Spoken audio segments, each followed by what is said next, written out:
you doing, Night Watchman? Jay LeRoy, how are you? Good, my brother. Good, my brother. So this coming Thursday will be Thanksgiving. You got any plans? Plan to eat turkey, yes. Hold it. Does it only have to be turkey, or might you diversify your palate? What's going on, man? Talk to me. I might go for the turducken. Who knows? You might. Well, you know what? This is indeed the season of giving, where family and friends are the most important things, the most important commodities that we have. So I'm ready, to also talk about the young people who are the most important asset that we have, how they learn about some of these things about giving to others, a service, What do you think we find out about that? Okay. So let's the experts. Okay. Well, what are people? I've known her it seems like forever. And you know what? We'll say ladies first. Why don't we bring up Miss Sharon Joseph, of course, the executive director of the Boys and Girls Club of Harlem. All right. Hey, there we go. Sharon, good evening. Hey. How you doing? Good evening. Good evening. What an honor and pleasure to be with you all. Thanks so much for having me on the show. Absolutely. You know what, Night Watchman, before we had a representative from the Boys and Girls Club, but now we have the big kahuna. So I'm really excited. Well, I'm honored. Right. I've heard so much. I've been wanting to be on the show, so I feel very honored. Thank you. All right. So you know what, Night Watchman, we also got another group, and normally the guy who we have, I understand that he's in Korea, and that's Steve Melton. But we got to bring someone. Okay, what is he negotiating hostage? What is he doing over there? Why did you have to go there? Doing a Dennis Rodman thing? Night Watchman, you're so bad. Well, without further delay, why don't we bring up Antonio or Tony Forte? Bring him out. The Madison Square. All right. How you doing, my brother? I'm doing great. It's great to be on.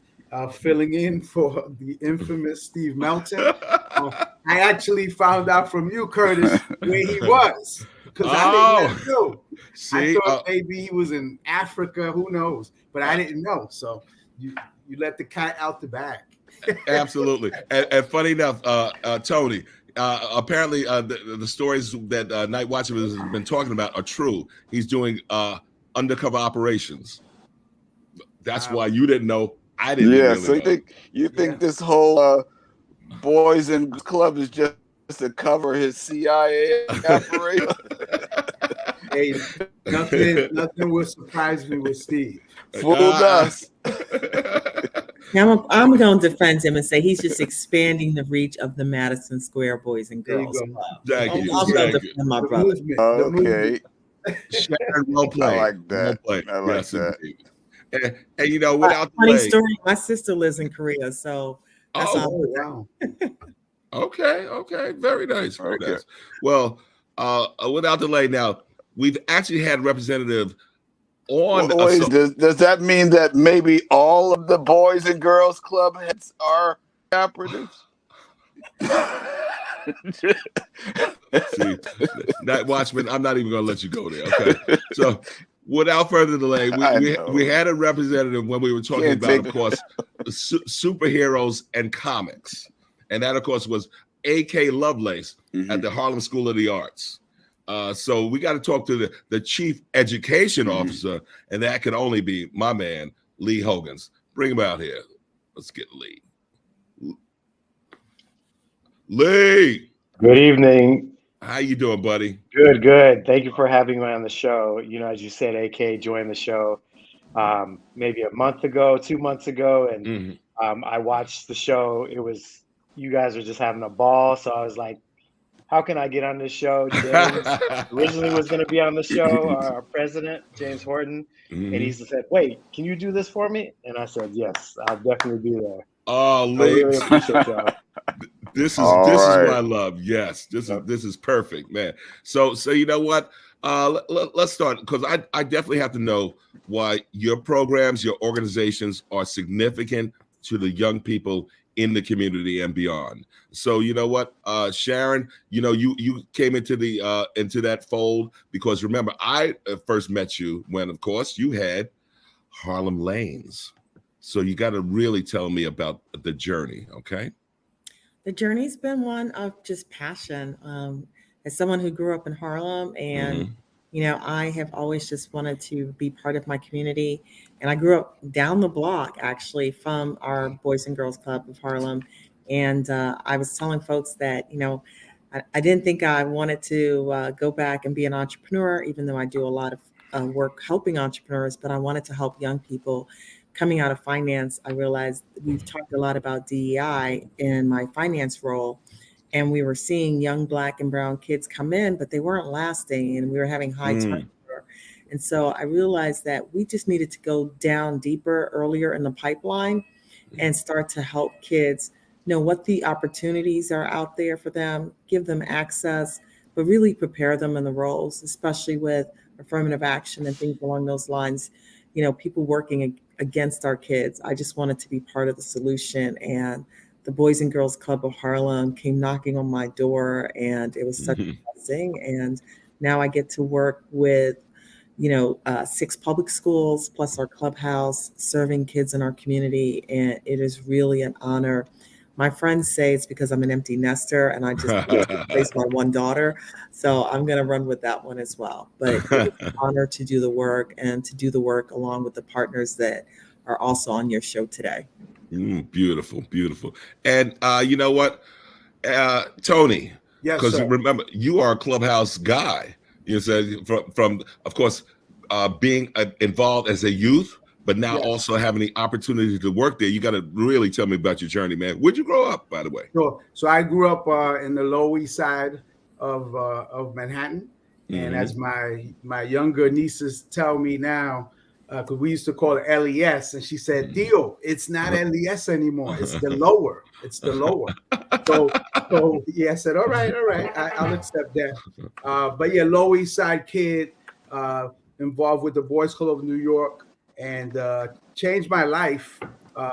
And through that experience, they have a very unique program to get kids from the city away to boarding school. So I went away to these college preparatory school, went to one in Rhode Island, and then I finished out 3 years at the Stony Brook School. I got to give them some props. Wow. On Long Island, the Christian boarding school, and again, same town as the university, you know, but a whole different world. So it was amazing experience to get at a young age. And after that, went to Pace University, and like most people, I actually went to college not like most people. I went to college to study what I'm doing now.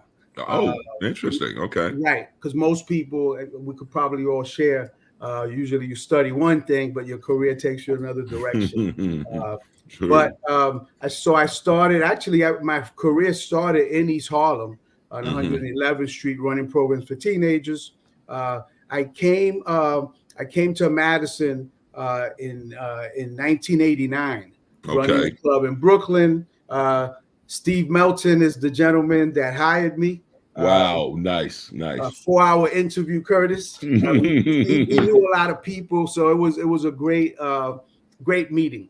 And so ran a club in the Bronx, and then since 2007, I've been the director of Clubhouse operations. And as you know, our offices are here in Harlem. We built a brand new state-of-the-art club here in Harlem. It is beautiful. 5 years ago. So that's what brought me up to Harlem.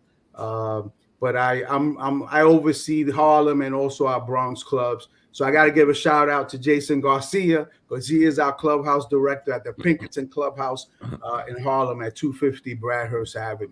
So nice. Coming to Harlem has been great. You can't just walk in here. No, you can't. That's right. So we made a lot of friends. Exactly. So that's a brief, update, I guess, on the journey. Yep. All right. Very nice. Thank you for that, Tony. And of course, my man Lee. The only thing I knew about Harlem School of the Arts, I didn't know the deep, rich history, right? But I certainly did know putting it on the map for me was when I saw this large grant that was given by Herb Alpert.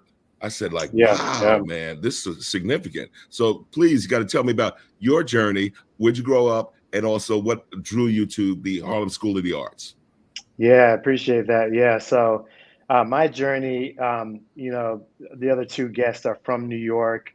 I'm originally from Atlanta, Georgia. Okay. Yep. So, but I always wanted to live in New York. Like I'm a musician by trade.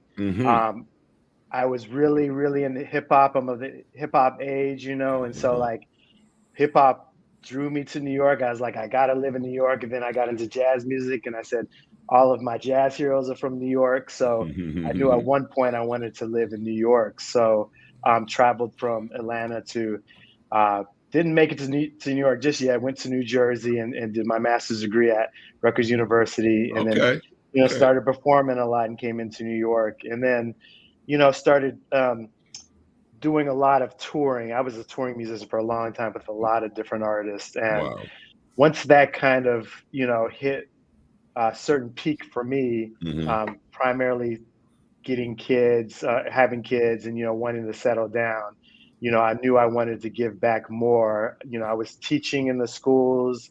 I was doing clinics, master classes on music, and I knew I wanted to be more effective. So I started working in the arts admin, sector of a couple different programs. One primarily Jazz House Kids in Montclair, and then I was living in Harlem at the time. When I was working in Montclair, I'd always pass Harlem School of the Arts, and this is before the renovation. But I just knew the history. I knew who came through there. I knew who was going there, and I would walk by every day and say, I want to work at the school. I want to work at the school. Turns out one of my old colleagues from Jazz House Kids went to Harlem School of the Arts and started working as a CAO there. And then I approached her and said, hey, how can I get in? And a position opened up. And so I was able to join the team, and it's been an incredible 2-year journey so far, a little over 2 years. I got to see, as you said, the history of Harlem School of the Arts is incredible. Just even if you talk about our founder, Dorothy Maynor, who founded the school. Next year will be our 60th anniversary. Oh, beautiful. Beautiful. Yes. So we're excited. We're getting ready to celebrate.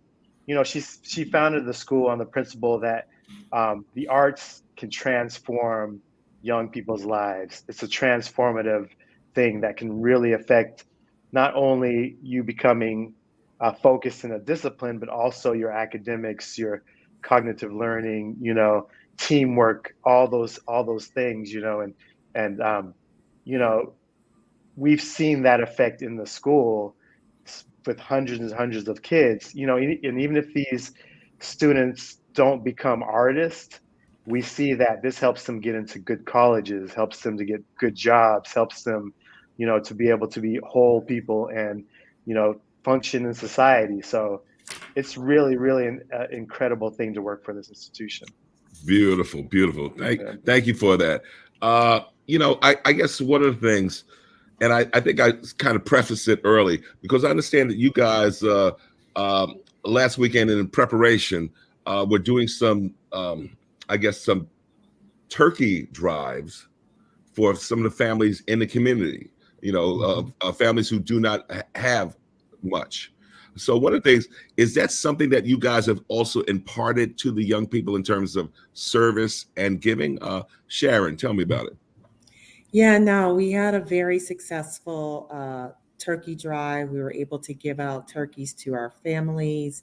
We're also on Thanksgiving doing a turkey breakfast or brunch for our families. So giving is really important, but we also want to make sure our kids understand. So we teach them service. It's a big part of our programming for them. The kids go out, they clean the gardens, they will do mental health workshops for their peers. but it really is about giving, and they'll volunteer their time, they'll raise money for their pet projects. But in this season now that we're talking about Thanksgiving and Christmas, we want our kids to know that it's important not only to receive, but to give to others. And so the same way people are always looking to help us grow the Boys and Girls Club of Harlem, we want our kids to also be good citizens in their community and be active in giving as well. So I'm really proud of them. Our workers are also our kids. So they help us set up, they help us give out the turkeys on our turkey drive. So that is a part of their learning and development. Excellent, excellent.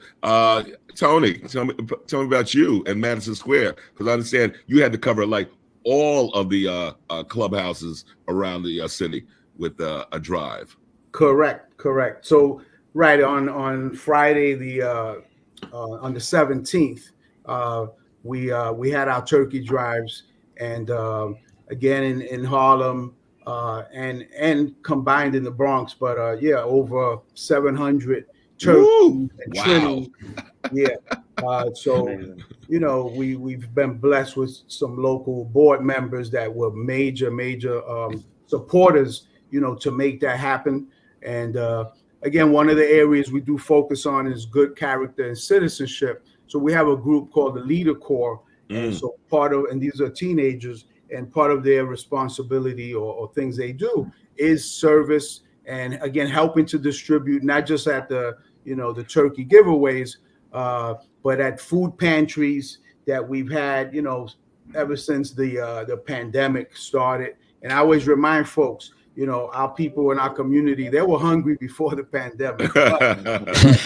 We definitely got into the food business, if you will, with a lot of supporters, because it does take, there's a cost to it. Right. So yeah, very exciting. Parents are very appreciative. We're actually doing a video, of a professional video of the distribution. So we'll be able to capture that and also capture some, the responses of the families. Excellent. And of course now, Lee, you told me about some nice little stuff that you have the young people, creatives that actually did merchandise for H&M. You got to tell me about that, man. Yeah. So, and I got to shout out Harlem Fashion Row, because Harlem Fashion Row is who connected us with H&M. Nice. And so through their initiative, Harlem Fashion Row really wanted to showcase, Black designers, Black artists. And so with their relationship with H&M, they said, hey, maybe we can reach out to HSA and see what their students can do in terms of designing some artwork for the apparel. Wow. So they held a contest, and our students were able to do some designs, send them in. They had a deadline, and then those designs were judged. And two of our students got first and second place, and those designs were able to be placed on apparel. And then we had a third place as well, who had an incredible design. I actually don't know how they picked the placement, because all of the designs were amazing. But those students were represented and got they got a stipend. It wasn't a little bit of a stipend. It was a pretty good stipend for their work. Nice. And also yesterday, at the new store opening, the H&M new store on 125th, there was a event that, showcased the students. It also celebrated the opening of the store. There was a huge crowd, and the store opened, and Harlem came in and started buying apparel. So if you're in that area, I want to encourage you, go down there and get the limited edition hoodies designed by Harlem School of the Arts. All right. Get them before they leave. Nice. Get two. Get two. Yep. And NightWatchman, what do we tell? We say, yo, anytime you come in on Soul Hours Prime Time, especially if you have food or merch, you got to share that love. That's right. I need a hoodie. It's getting cold. We got you. We got it coming right to. We got it coming to everybody on this call right now. We'll Excellent. take care of y'all. Thank you. So I guess the Night Watchman, and because certainly you know the history in terms of Harlem School of the Arts. What one of the things, a number of young people I know had kind of like launched. I don't want to say their career, but really their forward momentum at Harlem School of the Arts. And it's so funny, man, Lee, when you talk about being a musician. Me and my wife, we're currently rewatching Jazz. Ken Burns. Awesome. That is, who knew? Who Deep knew history, that this? Yes, this art form was here to stay and influences so much. But Sharon, tell me about you, the entrepreneurial stuff. When you were talking about Harlem Lanes, how did you even conceive of that? Because that was one of my first experiences in terms of group gathering, going to a bowling alley for a party. Well, I want to say that despite the efforts of Harlem School of the Arts to make me into a musician and really explore my creative side, I wasn't able to be successful, but I really did enjoy my experience. And therefore, I had to look at the world of entrepreneurship and finance instead. But, there's still some things inside of me that I'm hoping that they'll help me with. Okay. Never too late. Never too late. Good one, Lee. I played the cello, and nobody was feeling it at the time. But that's right. There was no Yo-Yo Ma at the time, or was there? Go ahead. Again, I think for me, it's always been, I love Harlem. It's my home. It's my passion. And after 9/11, just kind of thinking about, I worked down in the area. I just had my daughter, and just kind of where we were, and family just being so important, and wanting to have a place in our community where families could come together and talk and meet each other. And so I went out. I don't even bowl. And everyone's always laughed at me about when I said that. But, we raised about $7 million to build Harlem Lanes. Wow. And it was the first one of its time. I was first Black, my partner and I, we were the first Black women to ever build and own a bowling alley in the world. And it was more than a bowling alley. It was a family entertainment destination where people came and talked. And I still have people coming up to me in the streets saying, we wish you could do that. But what was really important for us at the time, we'd also had Katrina, and we were employing people who were migrating to Harlem from Louisiana. We were employing people who were coming home incarcerated and just don't get a fair chance when they come home and they have a record. We were employing our kids. And so I'm a big believer in that we have to go back and have Black businesses in our community. I'm very supportive of all these blockchains coming into our community, but it's the Black business owners that support the nonprofit organizations. They support the local students. They're the ones that people can come in and find the owner and give them their resume and maybe even get hired on the spot. So I think it's a discussion we need to have. I was honored to have built Harlem Lanes. It is still very special in my heart. And I love when people tell me it was special to them. I met a couple recently who met at Harlem Lanes and got married. Wow.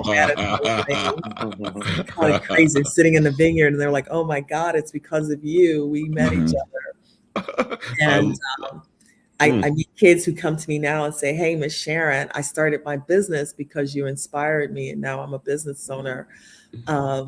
Or even my guys who I love who were incarcerated, and now they've gone on to management roles. So, before there were all these IT tech certifications, we were employing formerly incarcerated people and giving them an opportunity to be their best selves. So we have to get that conversation again going. We've got to make sure we support our Black business owners, and Black business owners need a spot on 125th Street. So let's make it happen, y'all. I don't think I'm going to be the one, but we've got to make sure that happens again. Excellent. And one thing I would say, Tony, for sure, you had mentioned that, let's say, coming up to Harlem, because remember, you're a Lower East Side kid, right? So coming up to Harlem, you definitely had to, as I say, take some chances in terms of getting to know the community of which you're now serving, right? So, and knowing where that clubhouse is situated, how has it been in terms of the Polo Wrangle houses? How has, let's say, your touch points there. How's that been in terms of recruitment of young people? Yeah, it's been a great experience. Just to start off, one of the stories I like to share, because we definitely did a lot of networking, going to local events. I even had an opportunity to sit with David Dinkins. May he rest in peace, because he was one of the figures. And again, just getting to know folks and letting them know who we are.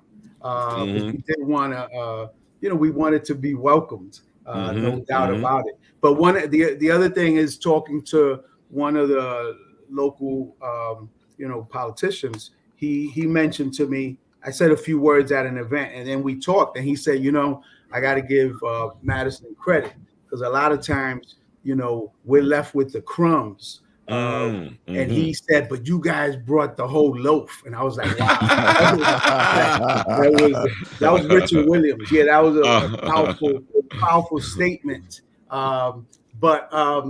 Right. Clearly Polo Grounds, Wrangell, that's our primary, feeder, community, if you will. And that's really, why we came here. Again, we're always looking to be in a community where there is that need. If there isn't, we won't go there, or we leave. We have done that before. So it's been great, getting to meet the community leaders, etc. And we have close to 500 members registered. Every year we start our registration process over. It's been great. There's challenges there, of course, but hey, look, you always hear negative things, but the families are great. They love their children, and they obviously want them safe. So that's something we promote, is a safe environment, for all the children.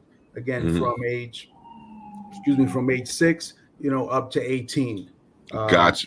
Yep. And then Tony, one of the things I certainly do know that of course across the street, diagonally across, of course, you have the Holcomb Rucker Park. Right. Has there also been some engagement with, let's say, one of the programs I'm familiar with, of course, is Each One Teach One. Has there been some engagement with some of the also local community groups in that neighborhood? There has been. We're looking to do more. Of course, a lot of our kids, when I visit over there, I'll see them there, in the park. We are open Monday through Friday, and I know there's been, tournaments, etc. on the weekend. So we're looking to see how we can do more with them. So we've had some conversation, along those lines. And actually, Richard Williams, he was the key guy, because he knows everybody, to kind of, help us connect. And a lot of conversation with Jason, our club director. Gotcha.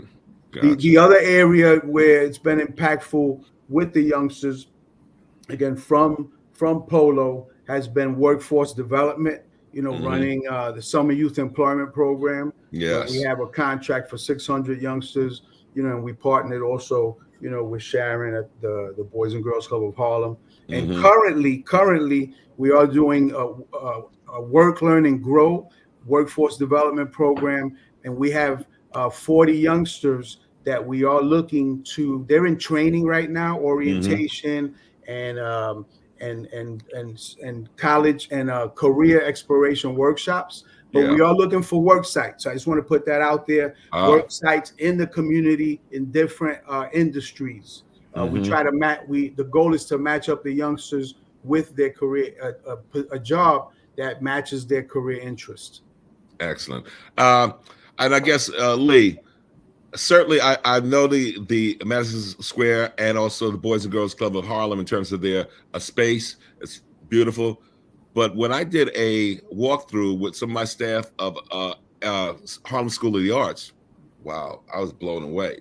I mean, from the recording studio to the new theater, I just was blown away. So you got to tell me about, I mean, you have all these particular resources that are just beautiful, stellar for the young people. How do you market that bad boy? And you alluded to this in your first question to me about the space, and what you said was, the generous funding from the Herb Alpert Foundation.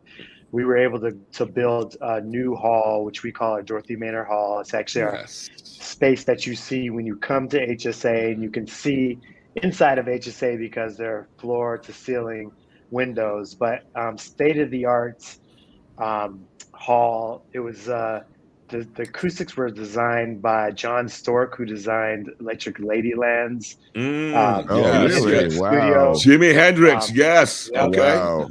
So Okay. incredible acoustics. We've been doing tons of our, a lot of our shows and showcases are now in that space, but we do still have our Black Box Theater, which is one of the only Black Box theaters in Harlem, and beautiful space as well, holds about 150 people.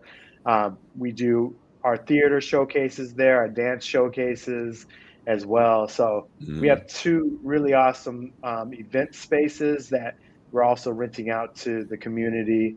And our classes, we have a music production class, digital classes, digital animation. We have our normal practice rooms for music, and our dance studios are incredible. So we actually did some renovation on our dance studios over the last year.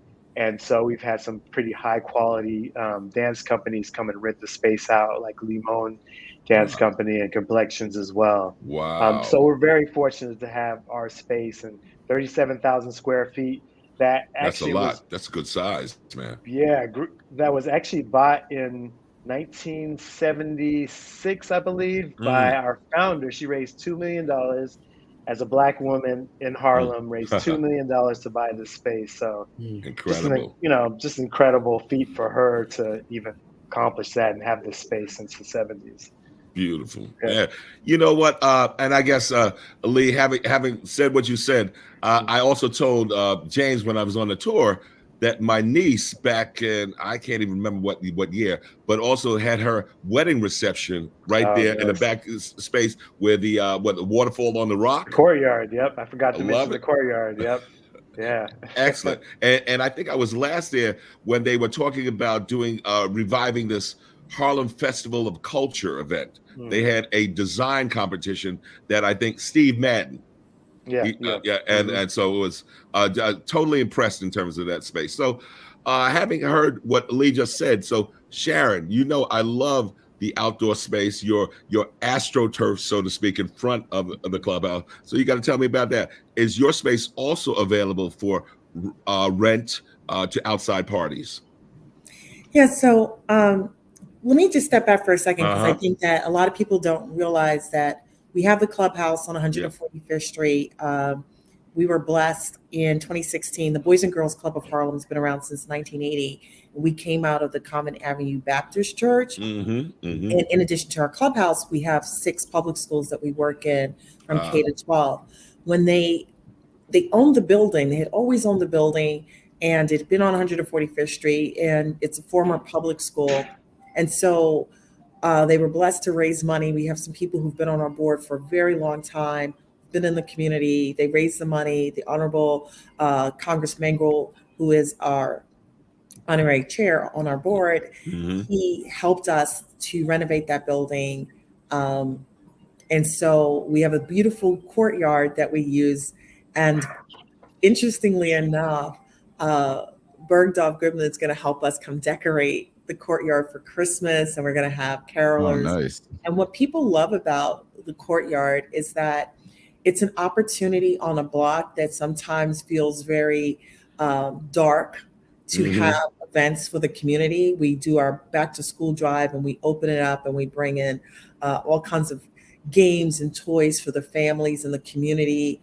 Again, we open it up for our turkey drive. We put clothes out in the courtyard. So what's really beautiful about the courtyard is it's an opportunity to engage. We've had people tell us that the courtyard makes 145th Street beautiful. And it brings hope in a neighborhood that sometimes can feel a little bit blight, but it gives them something. And so that's why making the courtyard as beautiful as possible is important to us. And we work with our kids to clean up the streets because, in addition to all of the programming, that we talked about at Madison that we do also, we really want the kids to engage in the community. And so making sure that drug paraphernalia in front of the schools, no. Yeah. We've got to make sure that that doesn't happen.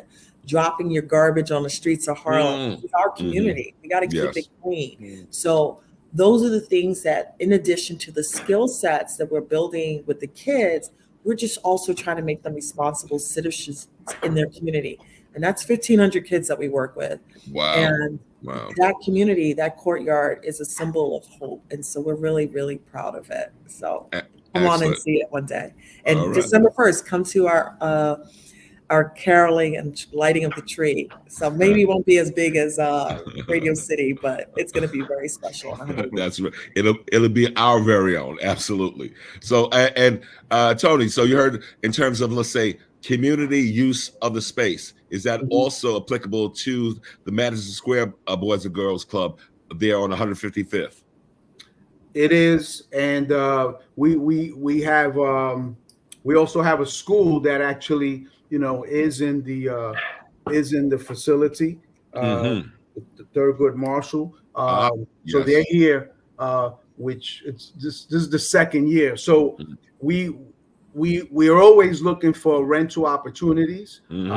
But yeah, we also will host, the whether it's a community board meeting or the tenant association meetings, before we open. Gotcha. Before we open which is generally 2:30, 3 o'clock.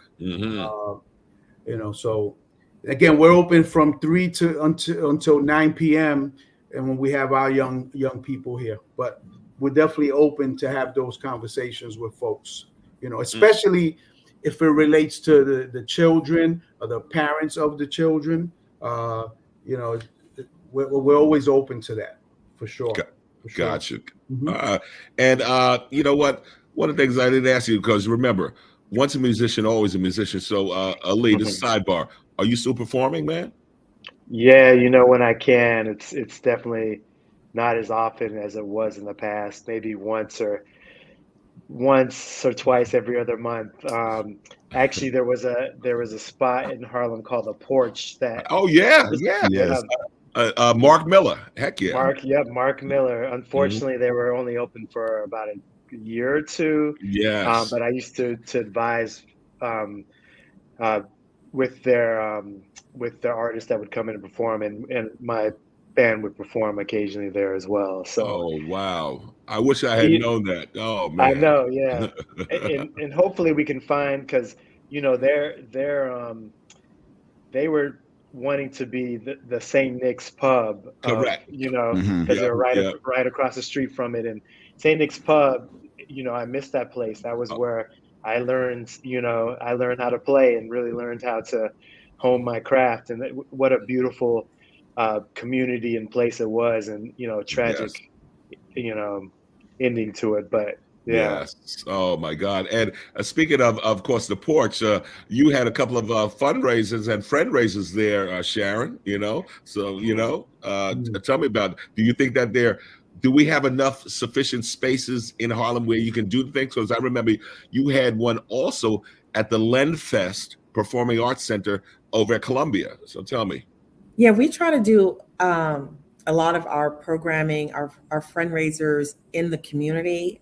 We're really about, again, supporting our partners, Black business owners, anybody in the community, to be honest with you. So we do miss The Porch. They were very generous to us to allow us to do our fundraiser. We do a lot of work at Columbia too. They often open up our space. And, I think that's what's really important, that we collaborate as nonprofit organizations with space, as business owners. It's about this rich community. I'm even excited about the hotel that's opening up. Yes, indeed. Things in their space as well. Craig Livingston is someone I went to business school with, so very proud of the work that he's done there. And, they called and they were like, yes, we'd love to support you guys in any way. So I'm just grateful to all the people who are always kind enough to open their doors to the Boys and Girls Club of Harlem and support our mission. You know, and that's why I always say we've got to support our businesses in the community and support our nonprofits, because they're the ones that turn back around and help the kids. Absolutely.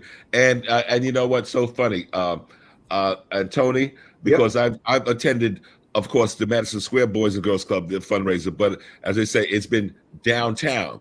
But now we have some venues uptown. So I'm expecting to see you guys uptown in Harlem doing your thing. Is that correct? Sounds good. Yeah. I will be pass that along for sure. Absolutely. And I was also, you know, Tony, kind of impressed when I had gone to, I think it might have been the groundbreaking ceremony or maybe one of the ribbon cuttings for the Clubhouse.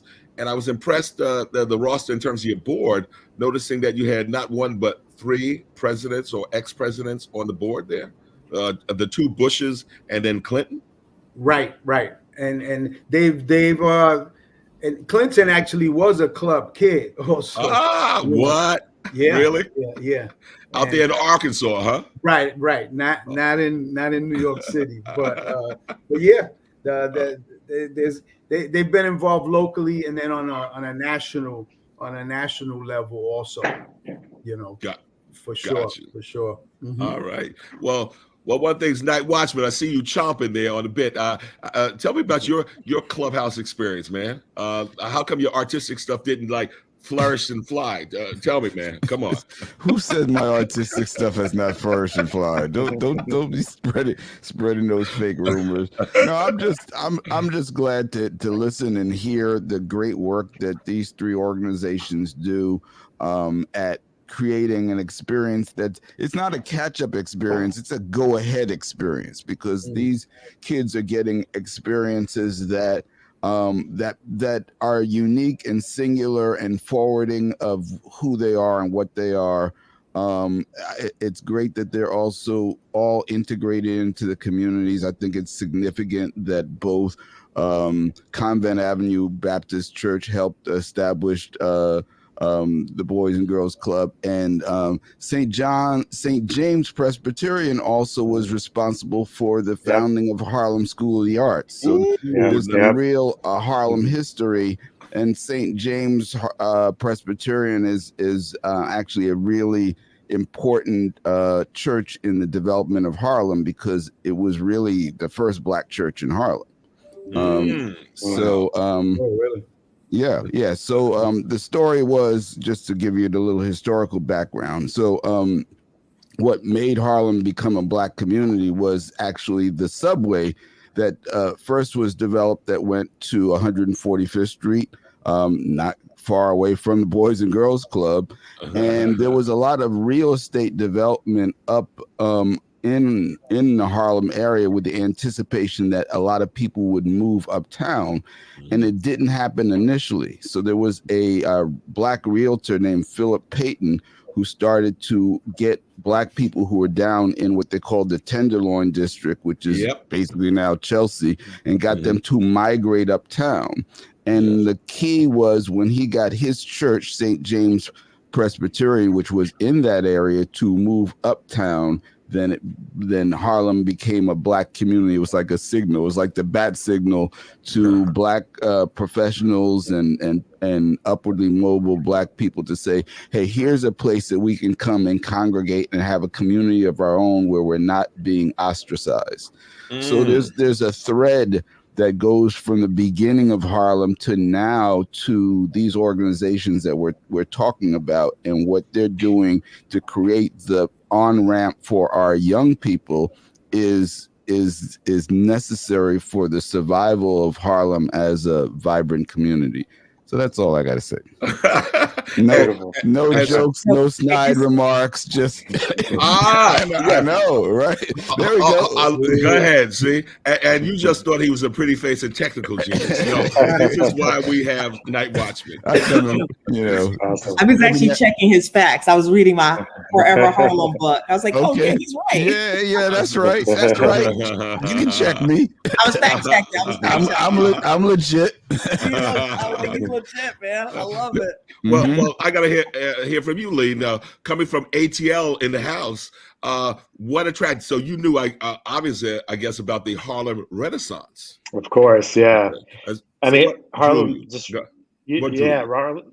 I mean, Harlem's so rich with history. I mean, obviously the Renaissance, but Mm-hmm.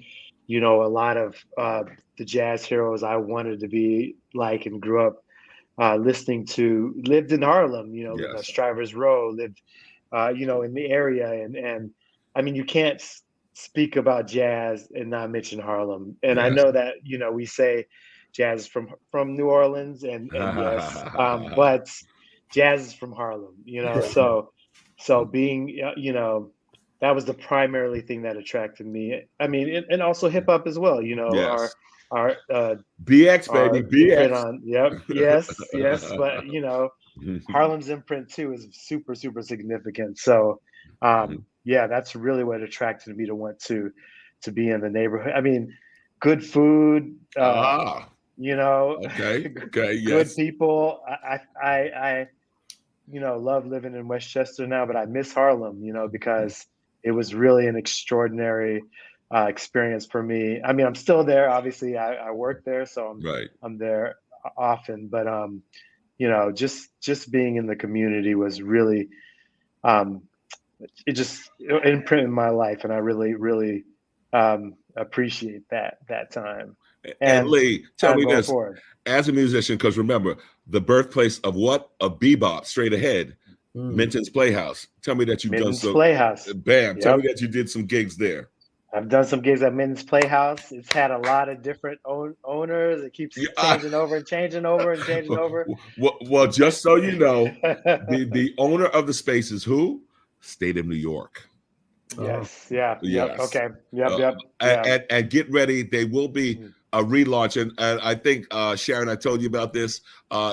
We have four restaurateurs who have 3 restaurants in Brooklyn and Queens, and they will be opening up the Plush Caribbean Steakhouse.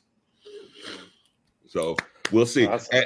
But they're going to need some intel or assistance in terms of the programming of the Minton space. So you know what, Ali, you are going to be connected.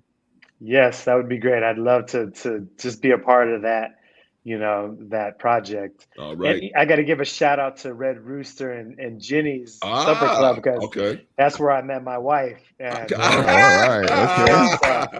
Was Congrats there as well. So Marcus Samuelson's shout out, you know. Yeah. Very nice, man. Very nice. But yeah. Now, were you performing that day, or were you just at the bar? All right. Okay. Yeah. All right. But you know how Ginny's turned into a dance club after, and the DJ was always on fire smoking. So my wife wasn't there for the music, for the jazz music. She was there for the club experience, but she just happened to overlap with the jazz experience. She was like, "Oh, you were pretty good. You were pretty good." I guess so. well, okay. Well, then I'm going to say a little selfish thing, because you know, tell me that you know, of course, Storm and Norman. Yes. Yeah. Okay. So so bring Sunday Sermon back. Bring it back. Yeah. Definitely has to come back. Yeah. Definitely. So Sharon, certainly you got to tell me about what's been going on in terms of the recruitment, and are you at capacity, or are you still looking for more in terms of young people to the program? So again, because we have a very distinct hybrid model, we have the 6 public schools that we work within, and so the kids come to us through those specific public schools. At our clubhouse, we bring kids in from all over. Our high school kids come from FDA, Thurgood Marshall, Eagle Academy. So we're always growing that program. You know, for us, it's more that we need to continue to raise our funding so we can support the kids that come to our program, because we're paying our high school kids paid stipends to do the entrepreneurship program and our Saturday incubator. So yes, we always welcome more students, but we welcome more money, because we don't have 3 ex-presidents on our roster. So you know, we need the community's financial support. Gotcha. So that we can continue to grow, because we have a lot of kids who keep coming in. It's a safe space. Yes. And that's, I think, what we all do. All three of these organizations, we provide safe spaces for our kids to learn, to grow, and to explore. But we can't do it without the help of the community, the financial support of the community, the volunteerism from the community. And so I'm not shameless to say, I need your donations. Go to BCG Harlem and hit that give button so that we can continue to support. Like I said, for a small organization with a small budget, we support 1,500 students. Yeah, that's significant. And not only that, we support their families. And in our circle of kids, many of those kids are unhoused. Many of those kids are migrant/asylum seeker kids. Wow. And so I'm giving kids food. The schools are calling me and saying, hey, Sharon, do you have clothing? Last week, we had to give clothing to some families. I'll call, because of my corporate background, I'll call Colgate and say, I need simple things like socks, toiletries, yes, deodorant, toiletries for the kids. Wow. Because many people don't understand that toiletries, healthcare products for the young girls, those are critical. So we keep a warehouse of clothing, supplies to give to families. If a family gets burnt out, I'm one of the first, people that they call. Yes. And supply them with clothing. So yes, I always welcome more kids, but I welcome more money to support those kids and their families. Gotcha. So, Night Watchman, of course, we did hear what from Sharon. Show me the money. Don't show me. Give me the money. I'm out of finance. I'm shameless. We're funding these kids. It's ROI. Let me just say this. As a banker, I've always been about ROI, your return on your investment. We're going to pay for these kids one way or the other. So we either pay for them now and invest in them through Harlem School of the Arts, Boys and Girls Club of Harlem, Madison, and we give them opportunities and make them good citizens, or we pay for them later through social programs. So I think it's a better investment today. Absolutely. Tony, you just heard what Sharon said. So tell me about, besides, of course, the turkey giveaway that you guys participated in, tell me about also some of the other needs, some of the immediate needs, like let's say housing, let's say the toiletries, from corporations. How has Madison Square Boys and Girls Club been able to meet the challenge? Sure. And I just want to clarify those presidents, honorary board members. Their name helps us. But we're looking also for funding as everybody else. In terms of our membership, again, we do welcome members. We have a wait list also for the younger kids. But the plan is to have youngsters come 3, 4, 5 times a week. Okay, gotcha. Because we are serving less of the 12 and under. So we want to do more with those youngsters that are coming 3 or more times a week. And that's part of what we let parents know.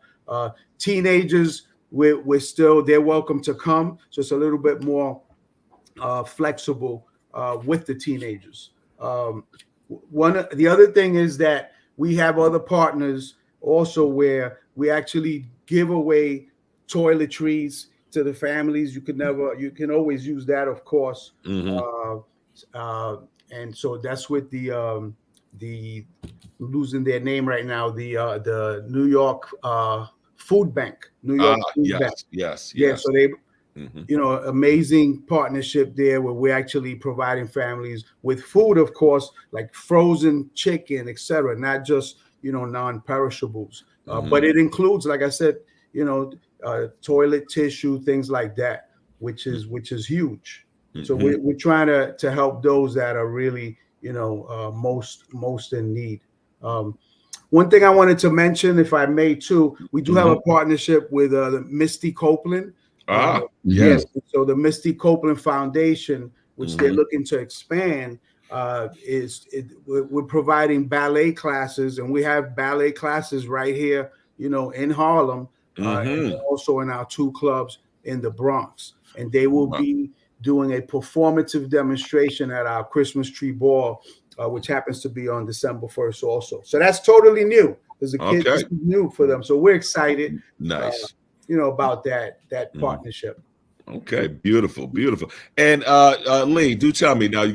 This is not necessarily your wheelhouse, but let's say families in need of two things: a capacity, or your at capacity, can for young people still enroll in some of your various cohorts and classes, and also the need of the community. How do you guys embrace that? Yeah, I appreciate you bringing that up, and just wanted to address one thing, Tony. Next time, we would love to also, partner and help your students get some dance classes, ballet classes. Obviously, Nice. Missy Copeland is incredible, Mm-hmm. and we're doing some work with her as well. But Okay. let us know. We'd also like to be a part of helping your kids, get some arts programming. Love it. And we are also, we're very cognizant of how we can support the community, how we support our kids, and how we support the initial community, even if the kids are not enrolled with us. And so we have an event.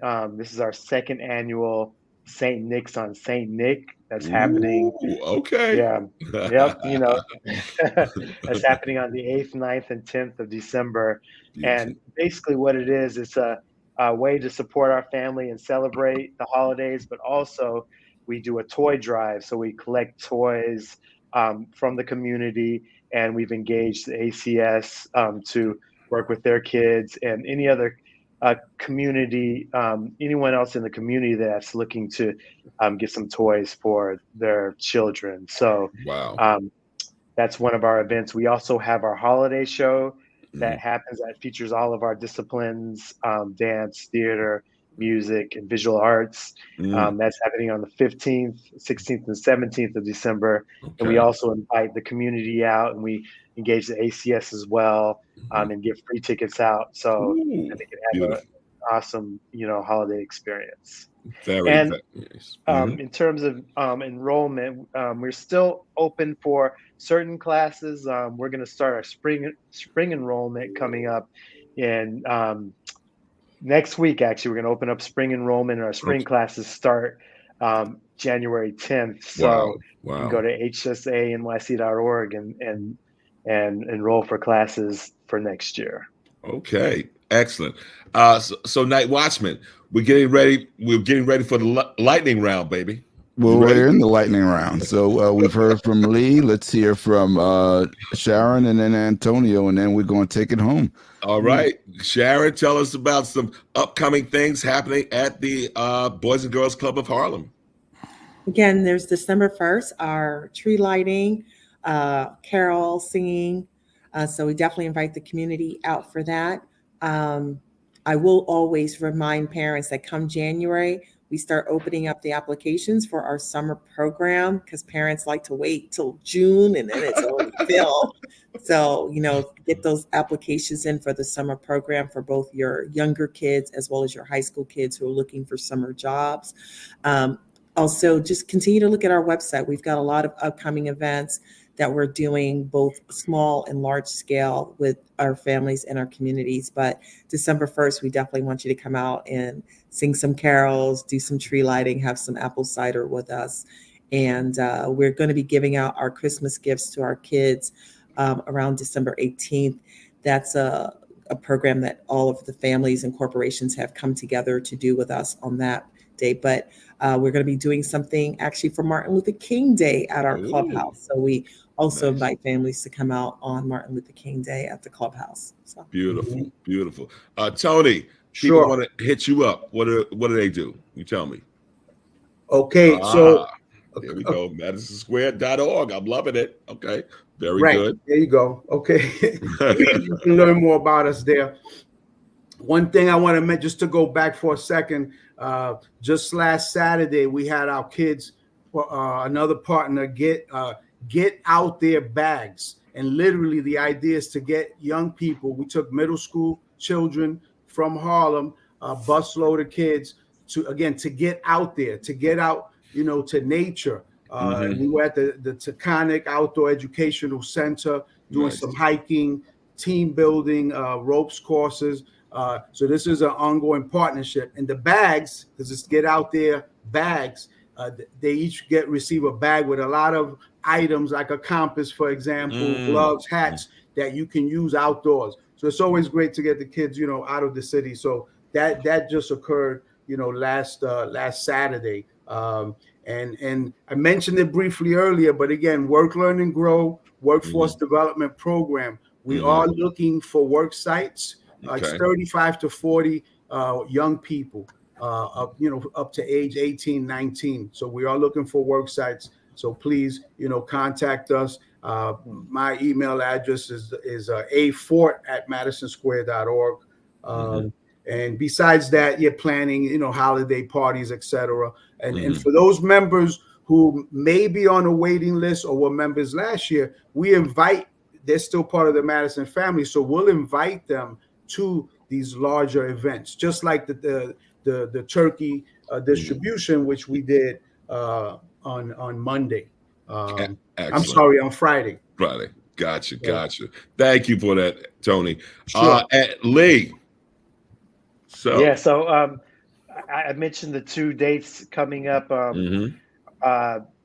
December 8th, 9th, 10th, we're having our St. Nick on St. Nick Family Day extravaganza. Nice. We'd love to have people come check it out and donate toys so we can give to the community. Donation. Also, our holiday show, which is happening December 15th, 16th, and 17th. Come out and support that. It's an incredible show. I mean, you'll leave with tears because the students they perform so well. So come support us with that as well.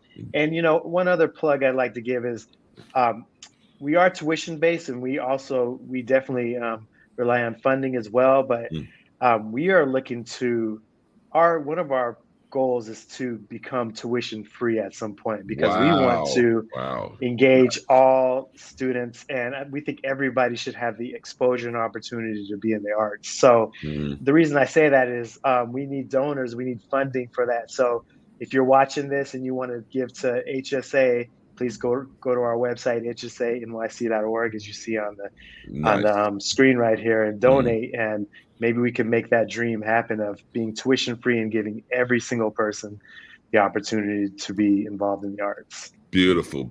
Thank you for that, Lee. And NightWatchman, you heard, give me the money. Give me the money. but NightWatchman, please take us home, man. All right. Well, you people should definitely talk to that big guy at Harlem Community Development Corporation. He's got a huge bag of money that's just waiting. Okay. I'm ending this broadcast right now. Go ahead. Well, we're ending the broadcast anyway. So you've been listening to Soul Lounge Primetime on WHCR 90.3 FM, the voice of Harlem. Also live streaming on YouTube and Facebook. You can find us always on Monday nights, 7 o'clock on the radio, 8 o'clock on social media. And you can also find us on your favorite podcast platforms, including Google, Apple, iHeartMusic. Ask Siri, ask Alexa, ask anybody, but you can find us on Monday night with the most interesting conversations in Harlem and the world. Very good. Guys, all right. Incredible. Yes. Thank you, guys. Thank you.